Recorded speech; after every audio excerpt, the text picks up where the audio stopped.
Hello friends, welcome to SSC coaching centre. दोस्तों, आज के वीडियो में जो क्वेश्चन हम आपको करा रहे हैं सभी एग्जाम्स में आए हुए हैं। ये क्वेश्चन भी 3/10/2018 में आया था, यानी कि सभी प्रश्न एग्जाम में पूछे हुए हैं। हम आपके लिए वही क्वेश्चन लेकर आते हैं जो एग्जाम में पूछे हुए होते हैं, जिससे कि आपका जो कॉन्फिडेंस है वो बढ़ जाता है। तो चलिए स्टार्ट करते हैं। पहला सवाल है, निम्न में से कौन सी संख्या 9 से विभाजित है? ये 4 ऑप्शन है आपके पास, इनमें से कौन सी संख्या ऐसी है जो 9 से कट जाएगी? ठीक है, तो 9 से कटने का नियम क्या है? जिन संख्याओं का योग 9 से कट जाएगा वो संख्या भी 9 से कट जाएगी। भाई 9 से कौन सी संख्या कटेगी? जो 9 के मल्टीपल में आती हो, यानी कि 9 के पहाड़े में आती हो, वही तो कटेगी। यानी कि आप क्या करेंगे, सब में अलग अलग डिवाइड करके देंगे 9 का। भाई 9 का डिवाइड इसमें भी करेंगे, इसमें भी करेंगे, इसमें भी करेंगे, इसमें भी करेंगे, बहुत समय खर्च हो जाएगा। आपको नियम पता होना चाहिए काटने वाला। 9 से वो संख्या कटती है जो 9 का योग से कट जाती है। जैसे 5 और 6 11, 11 और 1 12, 13 14 15, इनका योग क्या है? 15। 15 9 से कटता है क्या? नहीं करता, तो ये संख्या भी नहीं कटेगी। ये आप जल्दी जल्दी पहचान सकते हैं कौन सी कट रही है कौन सी नहीं। ठीक है, 8 और 9 17, 17 में 4 जोड़ो 21, 5 जोड़ो 26, 5 जोड़ो 31, 31 कटता है क्या 9 से? नहीं करता। 9 के पहाड़े में 31 आता नहीं है, नहीं करता, तो ये भी नहीं कटेगी। 4 और 9 13, 13 में 6 जोड़ो भाई, 13 में 6 जोड़ेंगे हम तो ये हो जाएगा 14 15 16 17 18 19 हो जाएगा। 19 में 5 जोड़ो 24, और 24 में 3 जोड़ो 27। इसका योग कितना आ रहा भाई? 27। क्या 9 के टेबल में 27 आता है? 9 से 27 कट जाता है? बिल्कुल कट जाता है, तो यही सही जवाब हो जाएगा हमारा सी ऑप्शन। चौथा ऑप्शन भी चेक कर लो। 5 5 10, 5 15, 15 में 6 जोड़ेंगे 21, और 8 जोड़ेंगे 29। इसका योग 29 है, जो कि 9 से नहीं कटता। तो आपको याद हो गया ना कि 9 से कौन सी संख्या कटती है? जिनका योग 9 से कट जाता है वो संख्या 9 से कट जाती है। समझ में आ गया ना? चलिए अब देखते हैं अगला सवाल। अगला सवाल है, 1265 में से क्या घटाया जाए कि प्राप्त संख्या 29 से पूर्णतः विभाजित हो जाए? 2016 में पूछा गया सवाल है। यानी कि 1265 में से क्या घटाएं? हमें नहीं पता ना क्या घटाना है, नहीं पता ना। तो देखिए हम क्या करेंगे, 29 से हमें 1265 में डिवाइड दे देना है। ठीक है, 1265 में तो मैं 29 से 4 बार में डिवाइड दूंगा तो 30 से 4 बार में 120 कटता है, लेकिन 29 है तो 116 कट जाएगा। 116 कट जाएगा। 126 में से 4 बार में 116 कट गया तो 10 बचा। 10 में से जाएगा नहीं, ये 5 उतार लेंगे। 29 से 3 बार में कट जाएगा भैया 87। 29 से 3 बार में 87 कट जाएगा। 105 में से 87 कट गया, बचा कितना? 18। अब 18 ये आपका शेष बच रहा है, यही तो शेष बच रहा है। अब इसी को आप हटा दीजिए। 1265 में से 18 को घटा दो आप। 1265 में से 18 को घटा दीजिए आप। 18 को घटा दो। 15 में से 8 जाएगा 7, 5 में से 1 जाएगा 4, और ये 12, यानी कि 1247 पूरी तरह कट जाएगा 29 से। ठीक है, हमसे पूछ रहा था क्या घटाया जाए, भैया 1247 कट जाएगा। ये 18 इसमें ज्यादा जोड़ रखा है जिसकी वजह से नहीं कट रहा, तो ये ज्यादा जो शेष हमने जोड़ रखा है इसी को घटा देंगे। समझ में आ गया ना किस तरीके से करना है? अब देखते हैं अगला प्रश्न। अगला सवाल है, निम्नलिखित अनुपातों को घटते क्रम में लगाएं, कौन सी संख्या आखिरी होगी? ये आपके पास अनुपात हैं, इनको घटते हुए क्रम में जब हम लगा देंगे तो कौन सी संख्या आखिरी होगी? जैसे पहला अनुपात है मेरे पास 17:21, दूसरा है 5:7, तीसरा है 2:3, चौथा है 11:14। ठीक है, ये है मेरे पास। अब हमसे पूछा है भाई कि कौन सी संख्या आखिरी हो जाएगी। इनमें से घटते हुए क्रम में जब लगाऊंगा तो घटते हुए क्रम में का मतलब है सबसे पहले बड़ी, फिर उससे छोटी, फिर उससे छोटी, लास्ट में सबसे छोटी आ जाएगी। तो घटते हुए क्रम में आखिरी संख्या सबसे छोटी होगी, वही पूछा है उसने, सबसे छोटी संख्या। तो कैसे करते हैं भाई सॉल्व? देखिएगा, आपको पहले भी मैंने बताया है, फिर से बता रहा हूं। 17:21 का मतलब क्या है? 17/21। ठीक है, 5:7 का मतलब 5/7, 2:3 का मतलब 2/3, और 11:14 का मतलब 11/14। ये है इनका मतलब। अनुपात का मतलब बटा भी होता है। अब करने का तरीका, अंतर कर लो। 17 और 21 का अंतर 4 आएगा। ठीक है, 4 से क्या करेंगे? ऊपर वाली संख्या में डिवाइड, यानी कि अंतर से ऊपर वाली संख्या में डिवाइड। 5 और 7 का अंतर 2 आएगा, अंतर से ऊपर वाली संख्या में डिवाइड। ठीक है, 2 और 3 का अंतर 1 आएगा, अंतर से ऊपर वाली संख्या में डिवाइड। 11 और 14 का अंतर 3 आएगा, अंतर से ऊपर वाली संख्या में डिवाइड करेंगे। चलिए कर दो डिवाइड। 4 से कटाऊंगा, 4 चौके 16, 1 बचेगा, नहीं जाएगा, 10 10 हो जाएगा। 4 दूने का 8, 4 पंजे 20, ये इतनी बार में कट गया। चलिए 2 से कटाऊंगा, 2 दूने का 4, 1 बचेगा, 10 हो जाएगा, 2 पंजे 10। 1 से कटाऊंगा 2 बार में और 3 से कटाता हूं, 3 त्रिक 9, 2 बचेगा 20, 3 छिंग 18, इतनी बार में ये कट गया। अब मैं पहले सबसे बड़ी लगाऊंगा। सबसे बड़ी मेरे पास कौन सी है? ये पहले नंबर पे आएगी ये, फिर दूसरे नंबर पे आ जाएगी ये, फिर तीसरे नंबर पे आ जाएगी ये, लास्ट में घटते हुए क्रम में लगाऊंगा तो लास्ट में कौन सी संख्या आएगी? ये, क्योंकि ये सबसे छोटी है, ये सबसे छोटी है। आएगी कि नहीं आएगी लास्ट में? ये सबसे छोटी है। ठीक है, कौन भैया? 2/3। 2/3 का मतलब 2:3। 2:3 सबसे छोटी है, इसी से तो निकल के आई है कि 2/3। 2:3 का मतलब 2/3, यानी कि 2:3 सबसे छोटी संख्या है। सी ऑप्शन बिल्कुल सही जवाब हो जाएगा। आखिरी संख्या कौन सी होगी? 2:3। चलिए अब देखते हैं अगला प्रश्न। अगला सवाल है, निम्नलिखित में से कौन सी भिन्न सबसे छोटी है? भाई 4 भिन्न है आपके पास, सबसे छोटी भिन्न कौन सी है? देखिए पहली भिन्न क्या है? 3/5, दूसरी है 5/6, तीसरी है 2/3 और चौथी है 4/5। मैंने अभी आपको करने का तरीका बताया था कि अंतर कर लो, 3 और 5 का अंतर 2 आएगा, अंतर से ऊपर वाली संख्या में आप डिवाइड कर देना। 5 और 6 का अंतर 1 आएगा, अंतर से ऊपर वाली संख्या में डिवाइड। 2 और 3 का अंतर 1, अंतर से ऊपर वाली संख्या में डिवाइड। 4 और 5 का अंतर 1, अंतर से ऊपर वाली संख्या में आप डिवाइड करेंगे। 2 से डिवाइड करेंगे, 2 1 कम 2, 1 बचेगा, 2 पंजे 10। ये 5 बार में, ये 2 बार में, ये 4 बार में कट जाएगा।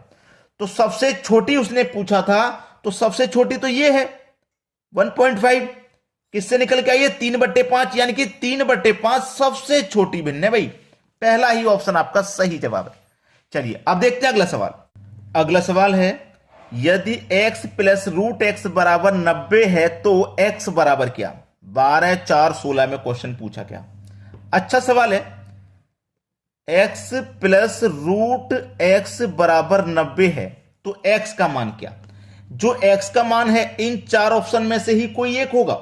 भाई जो भी x का मान होगा वो इन 4 ऑप्शन में से कोई एक होगा, इतना आपको जरूर पता है। होगा कि नहीं होगा? चलिए अब मैं x का मान क्या मान लूं? पहला ऑप्शन मान लेता हूं 81। चलिए मैंने मान लिया x का मान 81 है, प्लस रूट x का मान मैंने क्या माना है? 81 बराबर 90 के है या नहीं? 81 प्लस 81 का स्क्वायर रूट हम करेंगे तो 9 होता है, बराबर 90 के है कि नहीं? भाई 81 में 9 जोड़ेंगे तो 90 ही तो होता है, तो ये 90 के बराबर है। 90 के बराबर है कि नहीं? तो बिल्कुल सही है, हमारा समीकरण सिद्ध हो गया। x का मान 81 ही होगा, 81 हो जाएगा हमारा x का मान। समझ में आ गया ना? चलिए अब देखते हैं अगला सवाल। अगला सवाल है 69696 मल्टीप्लाई 4 बार 9 दे रखा है, 4 टाइम्स में 9।